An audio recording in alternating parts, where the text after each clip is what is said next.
Maybe No. we should just go right into it. That's where I'm going to start right there. You say maybe we should just go right into it.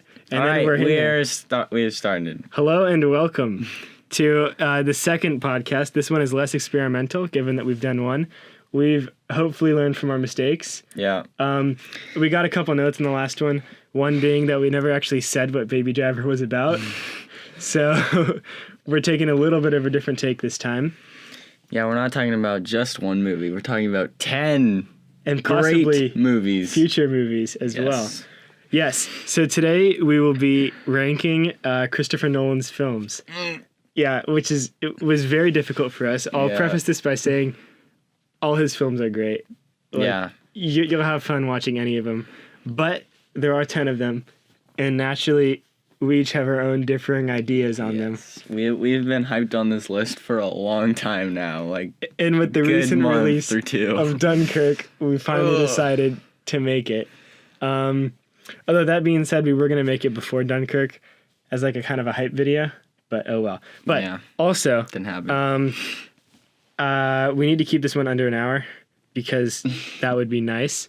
So we're already a minute and 30 seconds in. All right, we should start. Or something like that. So we should start. So essentially the format of this is going to be we've each ranked his 10 movies, and we're going to go through them one by one from worst to best in the way that we've each ranked them. So we'll each reveal our 10th spot and then talk about that. Each reveal our 9th spot, talk about that, and so on. There might be light spoilers. I mean, you've probably seen most of his films. Mm-hmm. If not, go watch them after listening to this in whatever order you'd like. Or just skip past if you... Yeah. We'd both recommend you see all these movies, though. Because, like we said, just watch they're them all good. And then, in the end, we can talk about his future projects and the legacy that he's left behind, even though he's not dead or done making movies. Okay. So, keeping that in mind... here we go. Christopher Nolan's top 10 movies. All right. Top 10 Christopher Nolan movies. All 10 of them.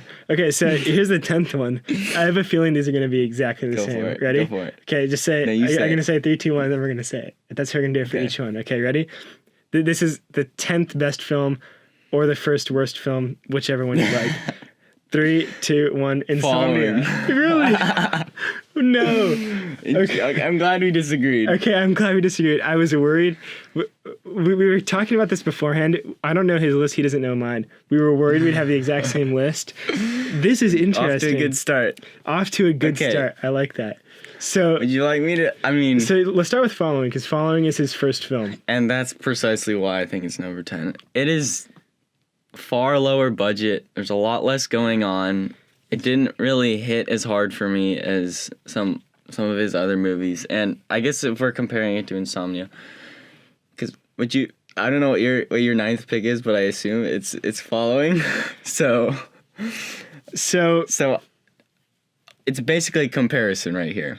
Why do I think Following's worse? I think it's just lower budget.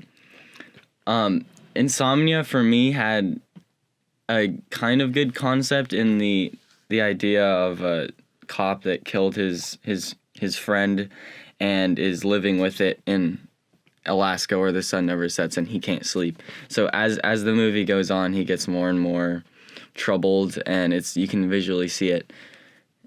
But Following just has less going on, and it's just less well thought out than, in my opinion. Well, the thing is, like, Nolan's always known for his time twisting paradoxes, and his the formal term is nonlinear storytelling, which is an overused term when talking about Nolan, but it's true. He tells the stories. He doesn't tell them start to finish. He tells them start to middle to end to middle to start. Yeah. He's all over the place. And Following does that. Following cuts back and forth along the timeline, which I find really interesting because it just pulls you into the movie. And that's why I have it a little bit higher up on my list. And Insomnia doesn't. Insomnia is told straight. I do think Insomnia is the least Nolan movie that Nolan's made. Yeah, which is interesting. And I think that's where I made my decision, because I definitely see where you're coming from. It's a very indie film. I just thought it took me on a little bit more of a ride than Insomnia because of that structure. I think I will say I did enjoy Following more. But as a better movie, I think Insomnia is better. That is interesting. Because you asked me before we did this. You're like, aren't we going to... I think you asked, are we going to rank this based on which is our favorite movie or which is the best movie? So you kind of clearly went down that route, yes. I guess. Okay. Well, that's fascinating. You just saw my list. No, I lit it. Okay. My list is on my phone and it's on the table. Okay, right. So we'll move on. We're making pretty good clip here. That's 5.5 minutes in. Number 9. Okay. Number 9, 3, 2, 1. The Dark Knight Rises. No way. Yes way. Okay. So you put Insomnia there. I kind of talked about reasons. Why. Yeah. Tell me about The Dark Knight Rises. So The Dark Knight Rises is interesting. I will say I enjoyed this film. I have been thinking about it a lot recently. It really falls apart when you look at it. Like the other day we were talking about Dark Knight Rises. We were in my kitchen and I was like kind of sarcastically going over the plot of The Dark Knight Rises and realizing how absolutely absurd it is. It basically sounded like, and then this happened, and it's kind of like a crucial big and by the way, and it's like, what? Because can't really see anything. You think about coming. It's like plot kind of start to finish is like Bruce Wayne has been retired for like 7 years, whatever, as Batman, and then all of a sudden he decides to get back in the game when somebody steals all his company's stock, and then Catwoman broke into his house and took his fingerprints to frame him for something, and then he suits up and fights Bane, I think, and then gets his back broken, and the tumbler falls through the roof, and Bane steals the tumbler, and then all the cops are under the city. And he's like half done with the movie. There's still so much more. And it's ridiculous. It's just, it's Nolan's most blockbustery movie. Yeah. Because we talked about how Nolan balances like the entertainment blockbuster aspect and the artistic like thought aspect very well, and he does that really, really well in some other movies. And I think it's a superhero movie. Yeah. Which is why it's still a good movie. It fits all the things you need to make a good superhero movie, especially for Batman. But I think some there's not that much Batman in the movie, which is a lot of people's problem with it. That's true. But I will say I think why the other two Batman movies are better are because they do focus on less characters and kind of there's more Batman, there's more Joker, there's more Ra's al Ghul, there's these other characters that are built up more, rather than throwing every character that has ever been in it in the same movie, and it's just kind of a mess. Just the character motivations, the plot construction. Speaking of construction, there was a whole construction conspiracy. Is to they lace the concrete to trap all the. It was a mess. We could go on for a while. Yeah, I could go on for a while ranting about it. The only reason I didn't put it below Insomnia is because it entertained me more. Like, I enjoyed watching it better. And that's a theme that I'll have for a couple of my other films here, where it gets a higher ranking not based on merit, but just based on how entertained I was. And this should all be noted that these rankings are very based on how you feel at the time and, like, who you are. I remember reading somewhere that it's something like your favorite movie is the movie that you need to see at that point in time. Yeah. So, like, whatever point in your life you're at, your favorite movie is the one that fits that circumstance the best. And recently, I just have not been fitting The Dark Knight Rises as well. That's totally fine. And it happens. Like, if you asked me a month ago, I might have put it way up higher on the list. Because it is my brother's one of his favorite movies of all time. And if that's what if you're looking for a big blockbuster superhero movie, then good for you. Yeah. It's definitely not a bad movie. Like we said, none of these movies are bad. None of these movies are bad. And that's the thing, is it gets tough because you sit down and there's 10 movies, and I think the bottom 3 kind of came naturally to us, but it feels bad.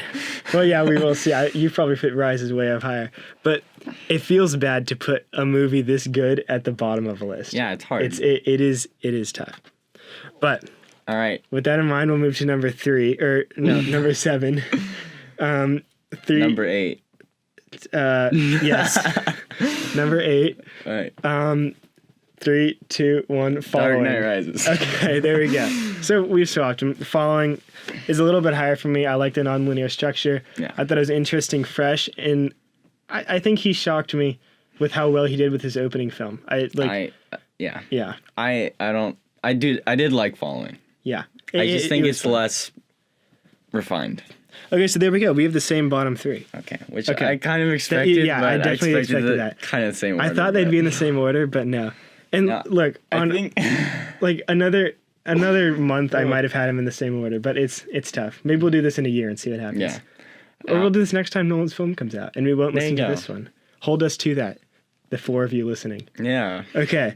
I think this next one is gonna be. Okay, this gonna be next one is interesting. where it gets hard. The bottom three, obviously, like we saw the bottom three the same, but this is where it gets tough. Like all the rest of his films are solid through and through, and the thing is that since you're comparing Nolan's films to each other, you have to start really scrutinizing over the small details that make it fall apart. Yeah. Like for anybody else, The Dark Knight Rises or Insomnia would have been a fantastic movie, but now putting something this good at number 4 is hard. Yeah. There should. We just saw a video on that did this with tears. And I think that it'd be safe to say the Say worst tears, like tier first ends tier, right second now. tier, not like crying tears. Yes. Because I Yes, thought, sorry, even though we just watched this, I was thinking crying tears. Tier TIER. I before E, except after C. And yes, but I would say now is where the worst tier ends. And Yeah, so better those tier bottom starts. three are the bottom tier, and that's not to say worst. They're just They're the not- least good, the least best. the least best. That's Okay. perfect. Anyways, Okay. number 4. Ready? Number 4. 3, 2, 1. Batman Dunkirk. Begins. Really? Yes. Really? This is interesting. Okay, this is fascinating. So I put Batman Begins there, which was knew we were- tough for me. I put it. Let's see, how do I put this? I put it that low, I think, because I felt like it was the least realistic, maybe, of these next ones, which I know sounds weird when you put it like that, but I feel like whenever I watch it, I kind of get pulled out of it because of how kind of distant it feels, which is too bad because Batman Begins has one of the best story structures of like any plot. There's a really interesting theory about it, how Batman essentially has 3 adversaries and they each come at this idea of fear from 4 different angles if you include Batman himself. And the whole plot's surrounded around it. And it's all very good. And like I said, it's hard to put a movie this low, but I remember always being pulled out of the film. Although I must say I loved the first act, like of Batman leaving Gotham and going on this quest and then like finally returning. I think it's fantastic. Doing some research on it jogged my memory, and I realized how well Nolan introduces a new Batman, Yeah. and you instantly can get behind Christian Bale as Batman, Exactly. and Alfred, and the whole story. Yeah. So I'll talk about it more when Yeah, it's and mine, but- that's what I feel with the first act. Like it does Yeah. very well, but I feel like some of the action and the plot sequencing. in the I think second it two gets acts more are- yeah. blockbustery as it goes on, for sure. I can see Exactly. All right, but let me hear about Dunkirk because we just So watched we this. did This see Dunkirk, we most recently watched like this week or something. and this was really hard. Yeah. Because Dunkirk is beautiful, and I think it sets out to do what it wants to do. And I had a long conversation with you and my brother about this, on like what it's really trying to do. Is it trying to give historical context and show this event that really isn't talked about much, but is really important, especially if you're British and like see the pride like from these citizens helping out. That's also we could talk about Dunkirk itself, Yeah. but to cut to the point, I feel like it's so much smaller than a lot of his other movies and less complicated. Are you talking about length or scale or like Just or the story scale structure? of the idea, kind Okay. of. No, I see what you're Because saying. there are some boring places in this movie where you're just looking at 3 guys sitting on a beach Yeah. or sitting in a chair, and I wasn't as hooked or engaged as in some of his other movies. And I think that while that was the point, I really didn't fully enjoy this movie as much as a lot of his others. And that's what I you didn't said when we came out. I of didn't it. have Yeah. fun with it. Really. Like and you're obviously not supposed to have fun watching a movie where Exactly. people are being slaughtered and I picked off think on a beach. But again, it did what it it's- wanted. Yeah. But for me, that's not what makes a movie my favorite. Okay. I guess. And I think that's where we came at it with 2 different points of view. Like Yeah. you went at it from the best movie, right? And I Well, went at it. Wait, no, No, I'm doing. you're doing. I don't didn't know. really think about either one. I kind of just ordered them at what I thought was right, and it came out this way. Huh. Fascinating. So we'll see. Okay, well that is interesting. I will say I have more of a technical background. Yeah. And like so the whole idea of the IMAX and the high resolution, the incredible filming environment, like that brought it up for me. And I'll talk about it more when I get there, but that's definitely why it's higher on my list. Okay, so now this is let's see, 10, 9, 8, 7. This is 6. Number 6. Ready? Ready? 3, 2, 1. Inception. Really? Really? Okay. So Interstellar is a funny one. Henrik and I have always had a dispute about Interstellar. I've always enjoyed it quite a bit. I definitely see its flaws. Henrik has never really gotten into it, which is fine. So I was waiting for it to pop up somewhere on this list. But as far as Inception goes, I was thinking about it. A lot of people love Inception, right? It's like, if you go on IMDb, it's in the top 250, obviously. I think it's in the top 20, maybe. I want to say it's like 14. But the thing is, the more I think about Inception, the more heavy-handed it is. I think this is where Nolan went a little bit overboard with, and I'm saying all this bad stuff, even though it's at number like 6. This is where Nolan went a little bit overboard with the whole like twisting the storytelling and everything, because the way that he wove it into the story was not as seamless as he did for like Prestige and Memento. And I thought it was, he structured the story just so that he could use his kind of trademark reality shift, which is fine. And he executed it very well. It's an original story, incredibly written, incredibly shot, and it's at 6. So I think 6, right? So I shouldn't be complaining. Yeah. But the other thing that gets it for me is it's very long, and it feels like sometimes it's kind of spinning its wheels. It doesn't go anywhere, and there is loads and loads of exposition. Like it's it just they. I'm stuttering here. The problem is that he's created this incredibly complex world with this weird twist that you don't find anywhere else. So he has to introduce it in some way. And I don't know if he could have done a better job, but the exposition is just so heavy and so obvious that it definitely weighs it down and brings it on the list for me towards the bottom. But the thing he does well is he likens dreams to films. And there's this whole thing about how each member of the Inception team like represents a member of a film crew. Although I thought Prestige did a better job of likening filmmaking to something else than Inception did. But yeah, there you go. I'll comment on Inception when I get there. But yeah, Interstellar for me, it just like I didn't really enjoy the ending. I think that's one of the biggest critiques when people say negative things about it. But the worst part for me about the ending was the last like 15 minutes where he comes back and he like meets his daughter. I feel like if they kind of ended it in the black hole, it would have just been more, or ended it. I don't even know exactly when they should have ended it, but like more ambiguous, because that seems more Nolan, and it just seemed like they wrapped up the story so nicely when it would have been more satisfying somewhere else.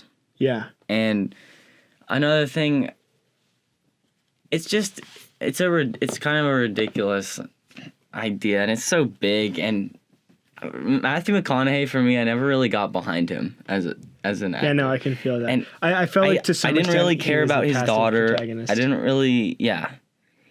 really love him or get behind what he was doing. He kind of seemed like he got recruited, and he was kind of like, oh, I'm just gonna do this. It's not like something he truly, like, this is my calling. And I didn't get behind him as much as I could have, I guess, or as I should have. And yeah, that's the problem. When you can't follow the lead role in the movie, kind of unravels for you.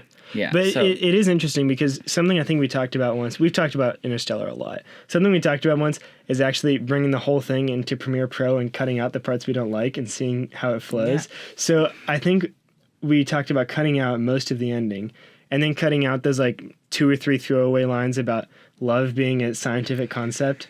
Yeah, it just like kind of shifted this is the most, there was so much science put into this movie. Yeah. And it's like, just kind of threw it out the window at the last second, it felt like. Yeah. Well, because With- there's so much actual science that went into it. I think, what's his name? Kip Thorne, like, basically co-wrote this movie with Chris and Jonathan Nolan.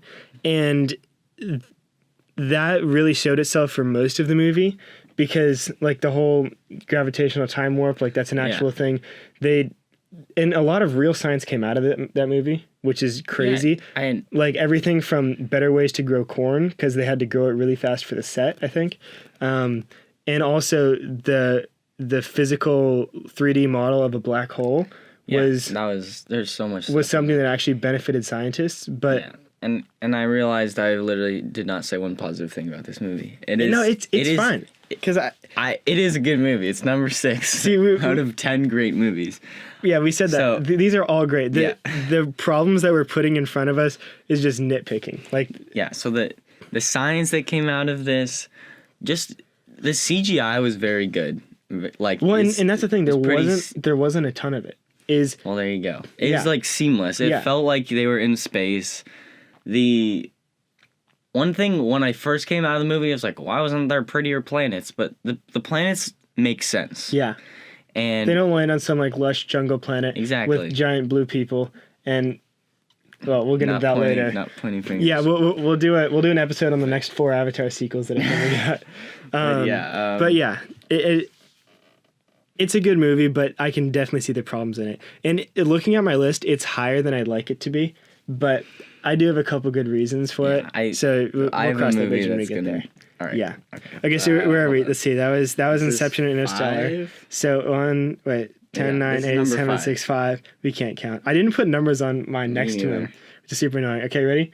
3, 2, 1. Memento. Batman Begins. Really? Yeah. Okay. Well, that's kind of fine. That's fine. Okay, so Memento is Nolan's like first feature film.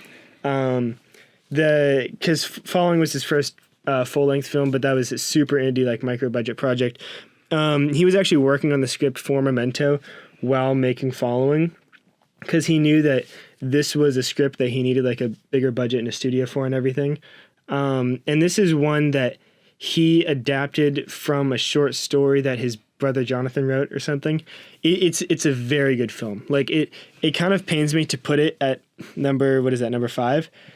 It feels like it's so low to me, but I'm still struggling as to why I put it there. Honestly, it's about many people don't know this, but it's about, I guess we didn't explain Following either.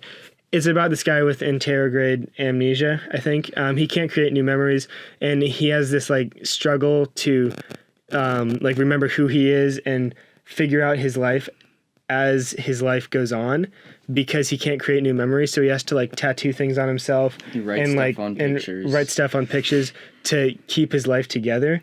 And he's chasing the person that killed his family or something like that. Wife. Raped and killed his wife. Yeah, raped and killed his wife. And the story is the most nonlinear of all the stories, I would say, because half of it runs forwards in time and half of it runs backwards in time. And it sounds complicated, and that's because it is. Mm-hmm. But we're not going to say a whole lot more about it, because you should just go watch it. I think it's a very good film. The only reason it's not higher is it still feels not... I can't say it feels cheap, but it feels like it didn't quite go anywhere for me. Like, and the thing is that the ending is kind of so convoluted, and it's so nonlinear that by the end you're still kind of, you're asking too many questions to take anything away from it. Because for Inception, it's like, oh, he did the top fall? Is he still in the dream? Mm-hmm. And you can think about that, but there's like a million different things to think about by the end of Memento that I just feel a little bit detached from it, which is not a bad thing. Like it's a lot of great things to think about, but I think looking back on this now, I've ranked these by like entertainment value. Mm-hmm. So it was very entertaining, but coming away from it, the only thing I think was like, I have to watch that again before I can comment on it. Yeah.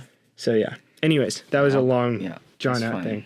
I'll comment more on Memento when I get there. But Batman Begins. Batman Begins, you kind of already talked about it. I talked a little bit about it. Why it's this... What is this, 4? This is 5. This is 5. It's right down the middle for me. Like I said earlier, he introduces a new Batman in a way that I was instantly hyped for. Christian Bale is still my favorite Batman.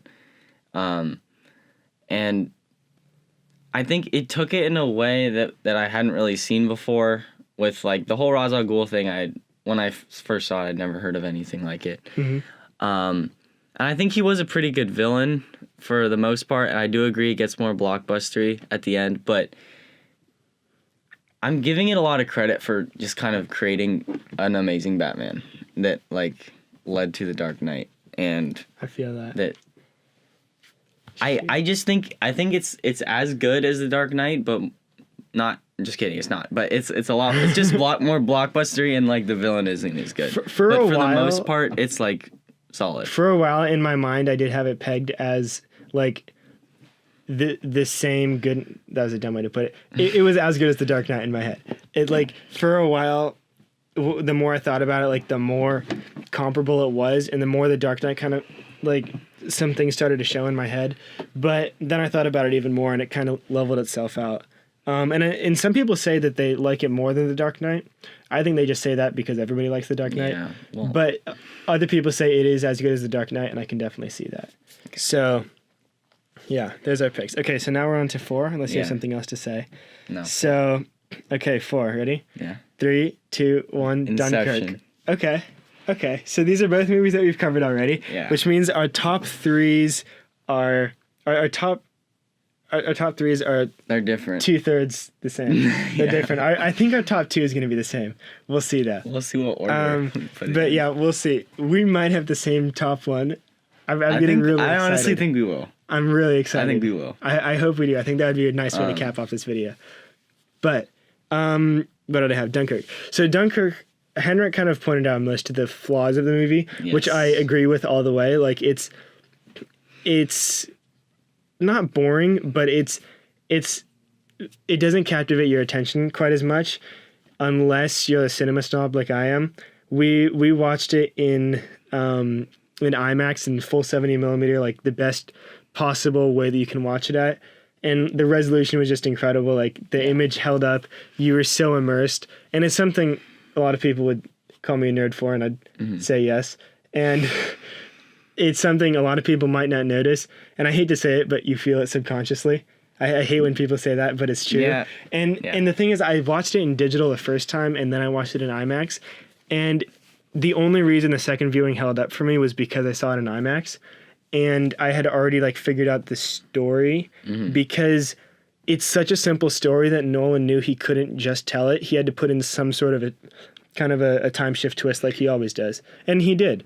And the only reason it's not higher on the list is just because the story itself is interesting, but it's not enough to captivate your attention and create as much entertainment as the next 3 movies. And I'll praise it a little bit more because, honestly, Dunkirk's probably the one that I was like, do I really want to put it this, like, low or high, whatever, however lists work. But he could have so easily just done a war movie where there's just people shooting at each other, and then people are freaking out on boats and stuff. But like we talked about, they never show the face of the enemy. Yeah, so they never show the Germans. It feels like a natural disaster movie because you're against a faceless enemy. That's something we talked about for a while. Is like, it's not your average war movie. There's not like the guy with the gal back home and the picture in the wallet, and like there's not some epic inspirational speech. Well, it kind of is at the end, but it's not even inspirational. It's basically like you didn't completely lose. Really screwed up, yeah. And there's not like face-to-face combat, and you're not like watching the Germans, and I'm saying like a lot here, but you never see the enemy, which, like Henrik said, makes it feel as if it's a natural disaster movie where there's this unstoppable force you can't connect with, and these people are just sitting ducks on a beach. And it does that very well. And for the lack of dialogue that it had, Nolan held my attention very, very well. Yeah, and it wouldn't be a Nolan movie without screwing with the time. And the way it all came together was, while I think he could have done The Land better, like we talked about. Yeah. It felt good to walk out of the theater knowing that he did a war movie in a way no one else has ever done. Yeah, it's completely new. I've never seen anything like it. I don't watch a ton of war movies, and we probably should watch more. But it was very fresh and very well done for a war movie. And it's tough because there's like a million World War II movies out there, and to stand out in such a way that he did is a way that only he can. Mm-hmm. And it's interesting because the ground scenes could have been a little bit more interesting. I think that's where they could have put in some more dialogue and made it a little bit more captivating. But the air scenes were my favorite. I know a lot of people didn't like it because they didn't know who the pilots were, and they couldn't tell who the Germans were and whatnot. But knowing that none of it was shot on green screen, that it was all real, just made it incredible for me. It was super immersive. It was immersive, and I think it was the most intense part because if Tom Hardy failed, everyone else we've been seeing the whole movie is blown up, and I was biting my nails the movie. We won't talk about the ending too much, but Tom Hardy made me smile. Yeah, and without saying much, one of the ending entire shots, movie, I was like, God damn. And one of the ending shots was super powerful. It just hung there, and I was like, dang, that's a cool shot. Yeah. Which now you're making me feel bad, dude. Why'd you put it so low? Anyways, okay, all right, number top three. We're in the top 3. Okay, this is going to be interesting because I can't remember what you have said and haven't said because I'm a very bad podcast host who doesn't listen to their co-host. Well, that's okay. Okay. I don't know which. I know you already said mine. Okay, so ready? 3, 2, 1, Interstellar. Memento. Okay. So we do have the same top 2. So we do have the same top 2, which is very curious. And honestly, I expected it. Yeah, me too. But talk about Memento, because you said you'd talk about that when you get there. Yeah. Because I do want to hear what you have to say about this. It's been a while since we talked about Memento. I just think Memento is one of the most well-crafted and thought-out movies I've ever seen. And it's just did I even talk about Inception? I just realized. Oh, wow. I feel awful about that. I didn't even realize. All right, rewind. Rewind. We're going back. Let me say the quick things about Inception. Talking about Inception. I feel awful. I took up all my time. I thought when I started talking about Dunkirk, it was after I talked. No, I definitely started. So why Inception's up there for me? See, now we're doing a whole Nolan time jump here. Lucky you. Genius. Anyways, continue. It's kind of the staple Nolan movie, right? It's what the normies say. Oh, you watched Nolan? Yeah, I've seen Inception, and I kind of feel bad that it's my number 4, but I think it's accessible, it's big, it leaves you satisfied at the end. And one thing for me, that was the movie that kind of got us really analyzing and talking about movies, because I remember I came over one day. You didn't even watch the whole thing. And I saw the second half of it. And even only seeing a half hour, the half hour end, we talked for 2 hours. Yeah, we did. Just writing stuff on paper, trying to figure out exactly how it would work. But it's something that everybody's done because it's such a captivating film. Yeah. Because it has that perfect balance of artistic quality and entertainment that your average Joe will watch the movie and still try to figure it out at home. And I think that's something incredible that he's done, where he's really sucked in these people to do things that mostly only cinema snobs would do. Yeah. And I think you're making me feel bad that I put it so low, honestly. The ability to do that, I think the flaws in it are the exposition and it's super blockbustery, but other than that, I think it's really well put together. Yeah, it is very well put together. Speaking of well put together, let's talk about your third pick. Fast forward to Memento. Also really well put together. And you're making me feel really bad about this one. I've only seen it twice, I think, and it's been a long time. Yeah. I know I should have put it higher. I think I should have put it above Dunkirk. But that's okay. I feel bad about Dunkirk, but Christopher Nolan, in one of his, he had an interview, he drew it out. We've talked about this. It's like a horseshoe shape, kind of. Oh, yeah. Where how the story comes together. And I just sat and thought, how do you even think of that? Because it's literally it's so interesting, and it's so hard to think of something that It complicated, is. and that's just part of it. I think the entire movie you are on your like the edge of your seat because you don't and you're on your toes. So you don't really know who to trust. Your the main character of the movie is someone who really doesn't know what's going on, Well, and he's the epitome of an unreliable narrator. he's trusting words that really have no connection other than the meaning of the words. Yeah.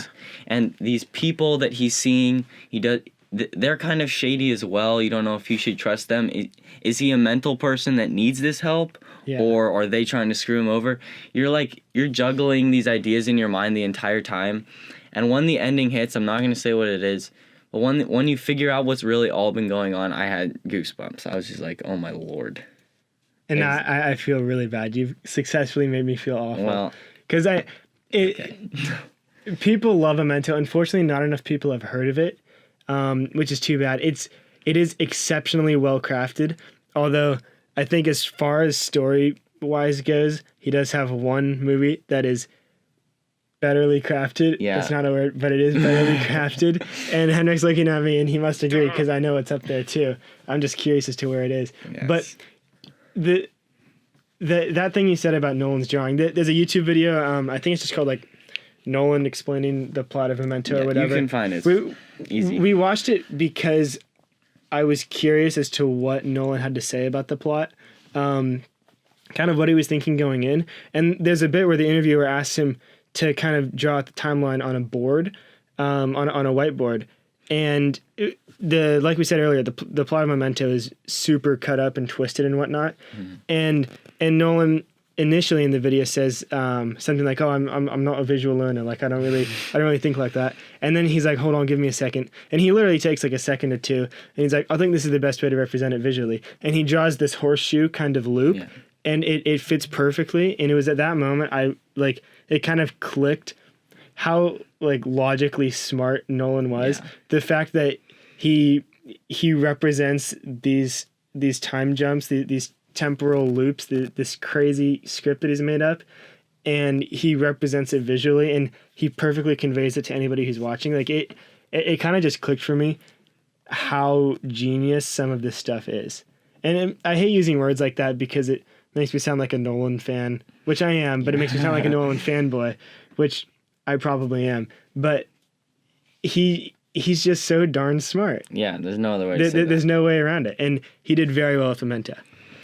Okay, did we all talk about all these films? Wait, so then no, you have to... Oh, okay, Interstellar. So my third spot is Interstellar. I just find this movie supremely entertaining. Like, the same reason that I have for Dunkirk is, first of all, it's beautifully shot. Yeah. Every frame of it, I think, is really, really nice to look at. Like, it even if the plot's not holding you, for me, the visuals do. And this is why it falls for a lot of people, is because they're not kept up in the visuals. Like, they need the plot to keep them going. And I don't know, maybe I'm dumb like that, maybe I'm smart like that, whichever way it goes. But it looks very good. And I find it so entertaining how he's crafted this adventure in space, which we've talked about a couple times where space movies fall flat. And don't get me wrong, the space movie certainly falls flat in a couple areas. Mm-hmm. But as far as the actual like adventure and vastness of space goes, I thought this movie did a very good job of putting it on the screen. And something I didn't mention earlier is Henrik hasn't seen 2001 Space Odyssey. Yep. Which is obviously Kubrick's film, maybe his crowning achievement. Kubrick's kind of weird. Video coming soon. I don't know if that affects Henrik's view of the movie at all, but there's definitely some connections you can draw and some relations that help place it where it is in my list. And I think it's because Space Odyssey is a hard movie to watch, and this feels like an easy to watch Space Odyssey. So okay. I think that helped bring it up in my list. But I agree with the ending. I agree with all the love parts. Like it's dumb. There's better ways to do it. It got a little bit heavy-handed. Not that Nolan bit off more than he can chew, but I think he tried to inject some stuff into his plot that didn't naturally form, which doesn't work well.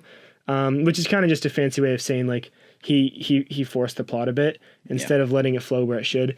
But I find it very entertaining to watch, and the soundtrack I love. I actually, if you didn't watch one of my short videos, watch it or don't watch it. I don't care.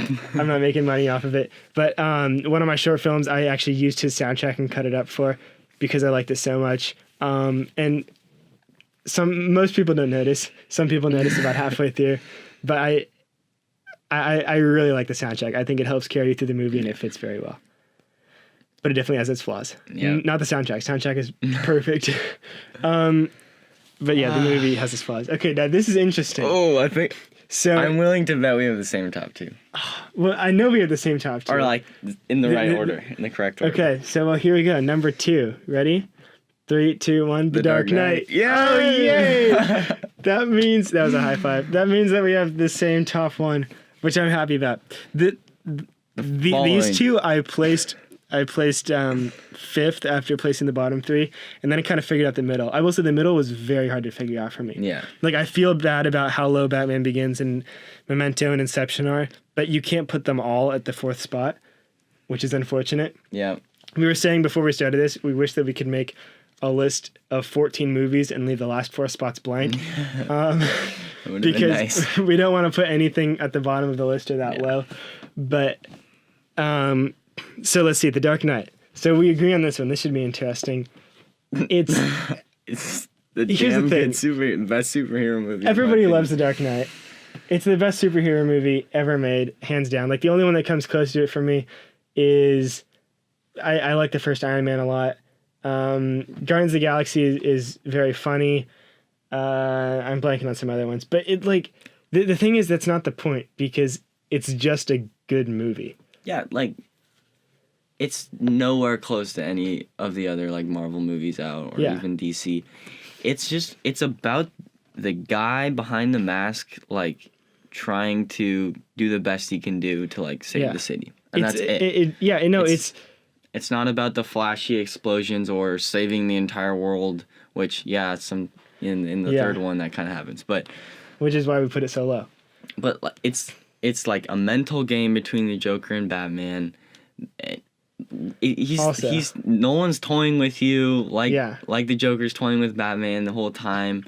You're getting tricked as Batman's getting tricked. If it wasn't Batman, like it doesn't even matter. It'd be fantastic. Yeah, it would be a fantastic movie. Like it doesn't have to be Batman. He could have made up his own superhero and done it, and it still would have been a great movie.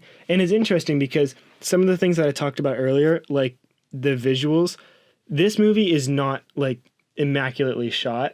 It's I was watching clips from it the other day, and it doesn't stun you like some of the shots from Interstellar or Dunkirk do, and for good reason. Like they're supposed to look dirty and grimy like Gotham City, but also I think we mentioned this the other day is without Heath Ledger's performance, and everybody says this, but without Heath Ledger's performance, the movie wouldn't be as good as it is, and that's entirely true because there's a whole saying that like the villain is what makes the movie good, or like the best superhero movies come from the villain or something like that.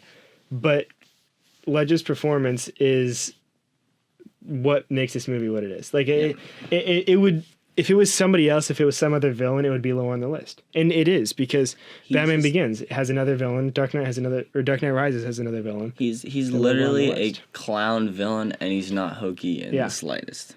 He completely nailed it. Yeah, which is incredible. I'm just at a loss for words. I feel like we should say something bad about it. Oh wait, okay, I can definitely say some bad things about it. So here's the thing: the movie as a whole is greater than the sum of its parts. Like it leaves you with that feeling. It carries you through from that opening bank robbing sequence, which is incredible. But there are some flaws in it. I will say the whole bullet matching and like detective sleuthing scene was really dumb. I didn't think Nolan was trying to go for something there. I feel like he cut some parts out, which made it not work, but I didn't follow it all. And he kind of looked dumb in the end. Like they call Batman the world's greatest detective or whatever. The world's greatest detective. I have to stop slurring my words. But that was back in like his detective days when he was in the comic books and he was sleuthing around and he wouldn't just beat people to a pulp on the streets. Like he'd get to the bottom of things. And that's interesting and all, but it didn't quite work for the movie. Also, for some reason, I didn't like the fact that Batman like left Gotham City and went to Hong Kong or Shanghai. I can't remember which one it was, but it felt weird to see like Bruce Wayne fighting crime outside of his home bounds. It feels like it feels like a movie that's pretty. I don't know what the right word. I don't want to say condensed, but it's like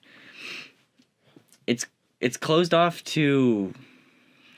I can't even say it, but he's basically only in Gotham, and that's as big as the world gets. Yeah. And when Joker is screwing with things in Gotham, and Two-Face shows up and stuff, but it kind of just feels out of place. Mm-hmm. I think is what you're saying, and it makes the world seem smaller by moving him somewhere else. Mm-hmm.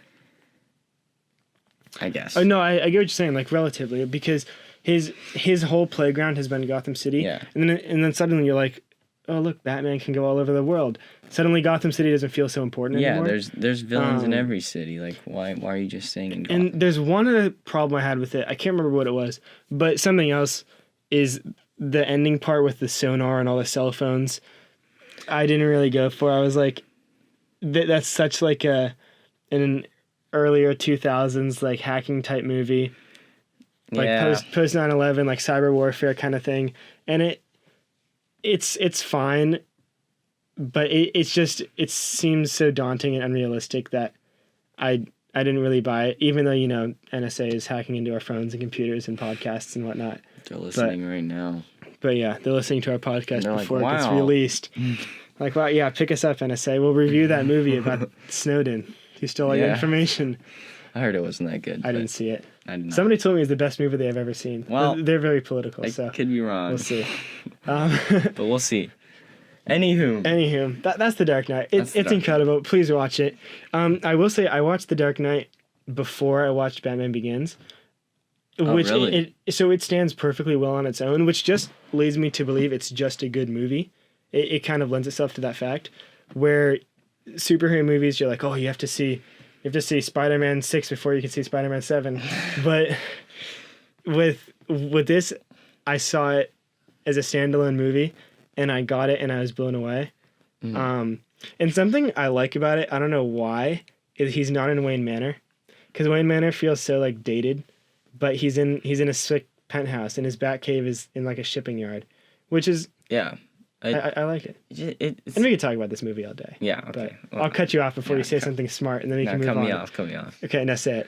I'm gonna feel awful. I don't even remember what I was gonna say. Well, no, it's just it's just more of a realistic superhero movie, and that it grounds it in reality and makes it just more relatable. And that's the thing, like it started the whole gritty, realistic superhero or movie kind of thing. That started for a reason. Because the first one had like all this fear gas, which was kind of Then I had Ra's al Ghul, who was like maybe magic, maybe not. And then Dark Knight Rises has Ra's al Ghul who comes back and magic back fixing robes, and like a super strong guy, but does he work out his mask? The Joker's just a guy. Batman's just a guy. Crazy smart dude. It works well. He's a good actor. Yeah. But so there we go. I think we should. I think we should definitely move on to our last one, because we have 12. Oh no, we have 11 minutes left. We didn't give ourselves enough time, but it's okay because I don't want to reveal too much about our first movie. 3, 2, 1. The Prestige. Whoa. So The Prestige, Nolan did between Batman Begins and The Dark Knight. I want to say he had it written and set up before Batman Begins. But he had to. Too smart. He did, but he was going to shoot it before Batman Begins happened, but he didn't feel he had adequate time to do it justice. So he pushed it till after Batman Begins. So The Prestige, not a lot of people know, is about two magicians who kind of try to one up each other and get in like a professional kind of. Professional, what's the word I'm looking for? Save me, podcast co-host. Anyways, it doesn't matter because you should watch it. Not really friendly competition to see who can be the better magician. Starring Christian Bale, Hugh Jackman, Michael Caine, Scarlett Johansson, Scarlett David Johansson. Bowie, Andy Serkis. Like it is actually a star-studded cast. Yeah. It's a period piece. Let me try this again. It's about Victorian era magicians who get in an increasingly dangerous rivalry. Wow. Yeah, there we go. Second try is the Perfect. charm. We were talking about the structure of Memento earlier. I like the structure of Prestige better. It does some very, very smart time jumps and everything. And it's structured. It kind of explains its own structure in the beginning. It's all about magicians and magic, and it draws a lot of relations between magic and cinema. So it structures its entire film like a magic act, and it still does the whole Nolan time twisty thing. And I think it's the perfect balance between entertainment and artisticness. Because the thing we didn't talk about with The Dark Knight is that it's a solid front to back story. Yeah. Like it doesn't jump around at all. I feel like it jumps around once, and I'm going to be called out for it and by one of our 4 listeners. While you're comparing it to Memento, I think Memento, at the end, it hit me very hard, but I never thought that I could really see it coming. Once it was revealed, I was like, wow, so that's what really was happening under the surface. With Prestige, Nolan smartly plays the entire audience, and I literally did not say a word for like a few minutes because it was like, are you serious? Everything is in front of you. Yeah. And he tells you, watch closely. At the opening line is like, make sure you watch closely or something. Yeah. He literally tells you exactly Are you watching closely, I think. what you need to know, and still he tricks literally everyone. And I was like, and I will say for this one, blowing. First of all, watch it. Second of all, watch it again. Yeah, please. Third of all, if you want to, watch it a third time. I watched this for the third time recently. I thought I knew all the twists and turns from my first watching. I thought I found all the little hidden secrets that led up to it in my second viewing. And so I thought on my third viewing, I'd kind of just like walk through it. Yeah. It's still incredible. Like the third viewing really pulled it all together for me. I think it was my best viewing so far because since you know everything that happens, you watch back and let Nolan go to work and watch how perfectly, and you should watch it for the third time with somebody who's watching it for the first time because it gives you an interesting perspective. But watch how Nolan like perfectly dangles this story in front of you, drags you through it, just puts you right around the corner from something that you need to see.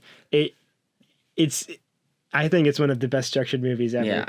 It's like so smart. It's just so smart, and so well written. So many lines just the best twists are when they give you all the information you need and you can figure it out, but you don't. And that's something that we've talked about plot twists before. And I'm not sure this is entirely a plot twist, but more of a reveal because of how he dances around it. Because it's very obvious that he's dancing around something.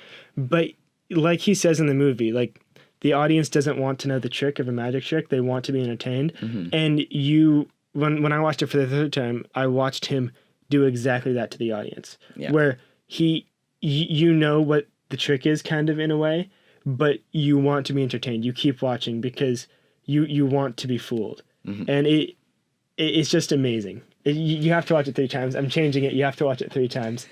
Yeah. So that's that. Look at that. 53 minutes. That's pretty good. That was pretty good. I'll give you a handshake right here. That's a solid handshake. We did well. Our tempers stayed in check for the most part.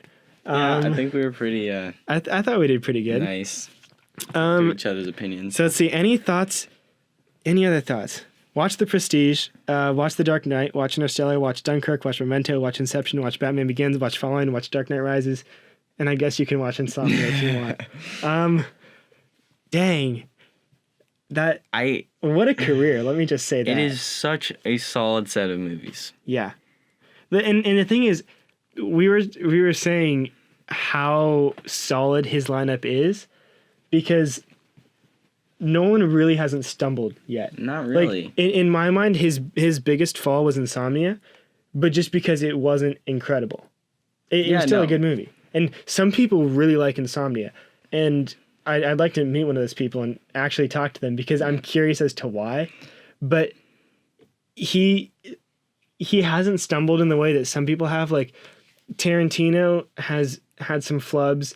Like his first movie, I think it's called My Best Friend's Wedding or something like that, or My Best Friend's Birthday. It really is not good. Which he did before Reservoir Dogs. But even like and Kubrick, like he had some kind of bad films before he started making it. and a lot of people don't even like Hateful Eight, his most recent movie. Yeah, and So, like, Hateful Eight is more of a passion piece for him, kind of like Dunkirk actually. but like where Nolan's last few movies have been like great. Yeah, Like Dunkirk just made me realize he's not done. He's not stopping anytime soon. He's not Dunkirk. He's not Dunkirk or past his prime. This guy's I apologize, a viewers, legend. listeners. oh. But no, he's not past his prime. He's getting old. I don't think he's aged well. But no, okay, I should take that back. I recently watched a video where I think he was doing kind of press rounds for Dunkirk, and that stuff is exhausting, and he looked exhausted.